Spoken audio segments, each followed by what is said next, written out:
Hi everybody, my name is Emma Holloway and this is my senior project.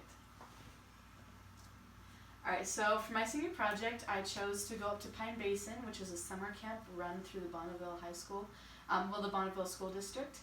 And I chose this project because I love kids. I love being around them, I love their sense of humor, I love taking care of them, looking after them. It just makes me happy and it's something that I really love doing. I also chose this particular program because there were a lot of opportunities for me to have leadership roles. I got to interact with the kids a lot. I got to, one of my jobs was taking care of them at Jackson Hole. I made breakfast, dinner, lunch for them. I took care of them all over the hike. So there are a lot of opportunities to interact and lead the kids. And I also, the people that I worked with, I was a CIT, which is Counselor in Training. And so there are a lot of other senior counselors and other CITs that I got to work with, and I made some really cool, long-lasting friendships with these people. It was really awesome to get to know them on such a personal level, and it's really cool to make connections with people in that way. Alright, so on the first day of Pine Basin, this is kind of like the biggest day for the parents because it's the day when you get all the kids out and you meet the parents and you try to reassure them that everything's going to be okay and that their kid isn't going to fall off a cliff during the week, that they're going to be fine. So this is kind of a big deal, especially for the senior staff members. They have to make a really big presence with the parents. So my job as the CIT was to take all of these kids and play games with them. We played Down by the Banks, we played Baby Giraffe, which is kind of like Sharks and Minnows. We played all sorts of games just to keep them happy and to keep their minds off of the first day jitters and the butterflies. So it was I feel like it was a really good experience. We didn't have any kids crying or freaking out. We didn't have any parents having a temper tantrum, It was really great. It went really smoothly. And yeah, then we went off into the buses. Alright, so then this is just us goofing off on the way up to Pine Basin. There's some campers, Emma, there's Scarlett, there's the CITs and counselors over there. So we really had a fun time. It wasn't formal, it was just kind of a party, and we sang camp songs with them the whole hour ride down to Pine Basin. And we got to know them, we introduced ourselves, we played name games, just really got them hyped and excited and ready for their week away from home. Alright, then the first thing that we did, so the first day, once we got to Pine Basin, we were supposed to do the flag hike, but because it was raining and there was some really bad weather, we just stayed inside and we played a lot of fun inside games. But then the second day, I was in charge of helping with the nature hike, and on the nature hike, we took the kids out around the foothills that are close to the lodge, and we taught them about plants, like what's poisonous, what's not poisonous, what certain plants do, what animals are attracted to certain plants. We helped them look over here. We collected flowers and we talked about all the plants. And then we talked about like the animal bones, so that was like the jaw of a deer that we passed around, and we passed around some other animal bones, and we talked about how animals worked, and when it's safe to approach them and when it's not. Then we took them up on the hike. We taught them about trees and how to be safe when you get lost. And then at the very end of the hike, we got to take them to this big rock pile, and we talked about how fossils are formed and how to recognize what a fossil is, and then we let them go find their own fossils. And so there's one of the campers nicknamed Button and Caitlin. Those were two of my good buddies. That's us after we got done with the nature hike and we were heading back to the lodge. And it was just a really good time. All the kids were laughing and playing. Luckily, we had a really good program going. We had enough people so that we kept everyone safe and no one got lost or anything. Everyone was totally safe. It was just a short hike. So it was a really fun time. It was a really good second day. And then the second day, the third day, we had the water hike. And this was pretty similar to the nature hike. We just took the kids out. We talked about the water cycle a lot. We really did talk about the water cycle. We taught them how it works and what it means when it's raining and what condensing means and all that good stuff. We also talked to them about like salt water and fresh water, and how to act around the two, and the symptoms of dehydration, how to realize that someone's dehydrated, what to do if they are, how to realize if you are dehydrated, how to get relief, all that good jazz. We talked to them about how to find fresh water when you're in the wild and how to purify water. and then we just took them down the stream, and it was pretty shallow water, so we didn't do like a whole lot of swimming, but we just hiked down the stream, and we had a party with all the kids. We had dunking contests, we found rocks, we made rock sculptures. It was really fun, and that's just some of the other CITs, Josh and Kanishi, and there's Kaylin in the back, and then there's Jack, he was one of the campers. So yeah, that's the water hike. Alright, and so then throughout all the week we taught different classes. So we would rotate with different groups. There were different groups. Each senior counselor had a group. So like I was part of the Porcupines. Marielle was my senior counselor, and we were the Porcupines. And there was different groups, just ways of keeping the kids organized. And so they would all switch out between different classes. So throughout the week we had an astrology class, we had a music class, we had an art class, and then there was a wilderness survival class. And so Kai was in charge of this class, and he would take all the rotations of kids out in the mountains, and he taught them how to build fires, he taught them how to find other sources of fresh water, and yeah, it was just a lot of fun. The kids had a great time. Then the fourth day we took them up to Jackson Hole, and most of the kids say that this was their favorite day because it was so fun. We drove around a bunch of museums and memorial sites all around in that area. We got to see one of the ferries and how the ferries work, and then we went to Jackson Hole and the kids were able to just go free and go shopping and get toys and candy and whatever their little hearts desire, you know?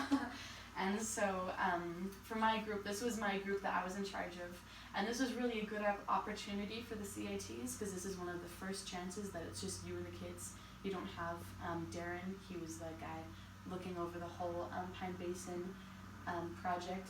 You don't have him telling you, what to do. You don't have the senior counselors telling you where to go or anything. It's just you and the kids. So it's a really good leadership opportunity. It's a good time for us to take charge and really, get to know the kids, be really personal with them. So that was really fun.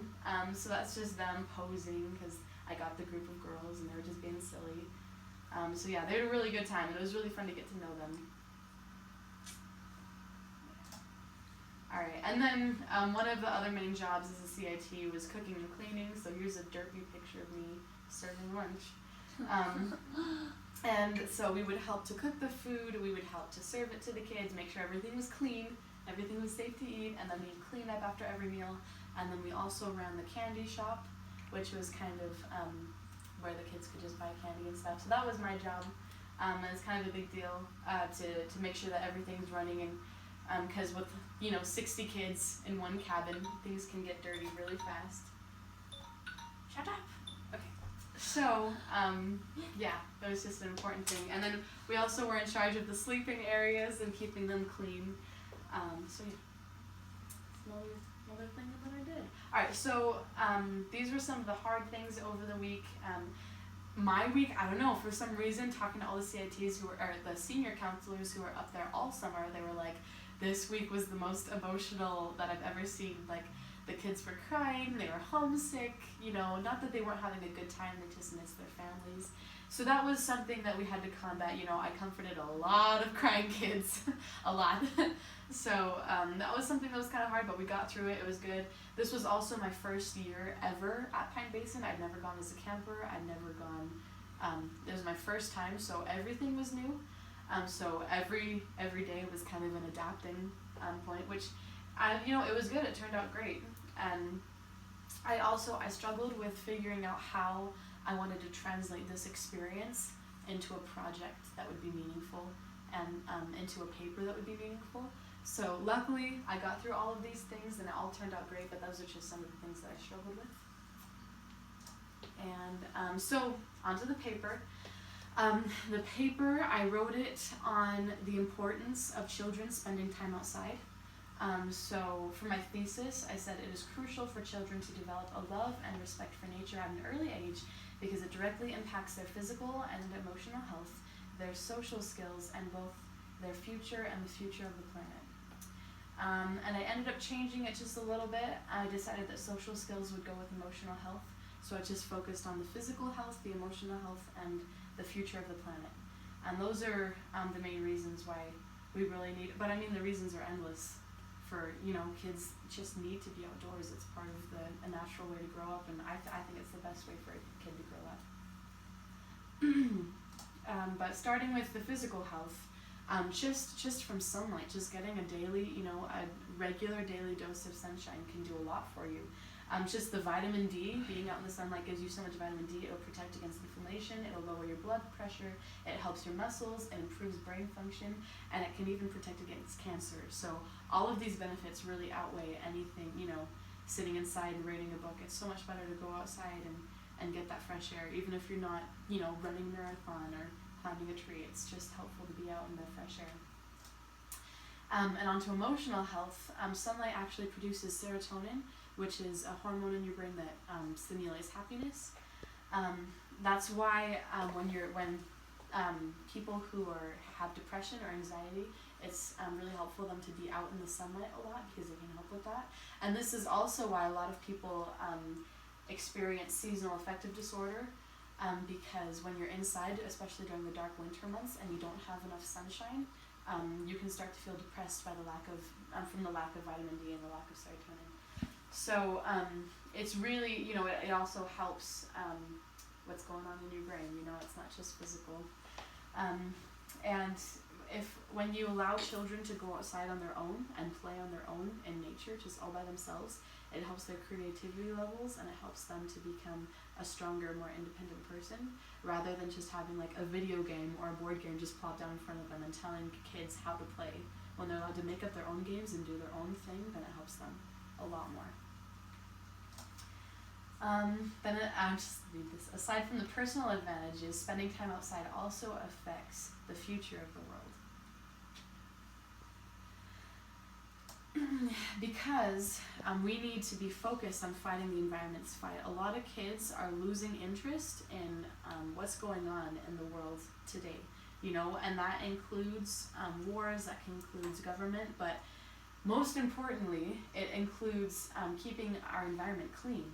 According to the National Environmental Education Foundation, only 62% of teenagers feel like they really are knowledgeable about the outside world, and only 42%,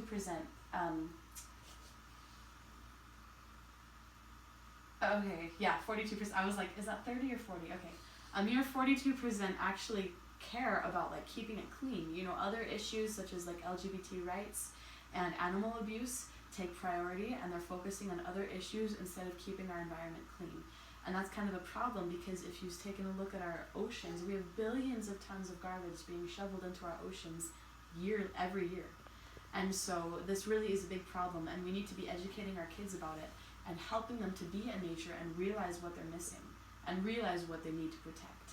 This is really important, because if we don't do this, pretty soon, years down the road in the future, they won't know what they missed, because they won't have the beautiful, fresh, fields and clean air that we have today. So we need to preserve that, and we need to teach them to preserve it. Okay, that's my project. Sorry I talked so much. I'm done.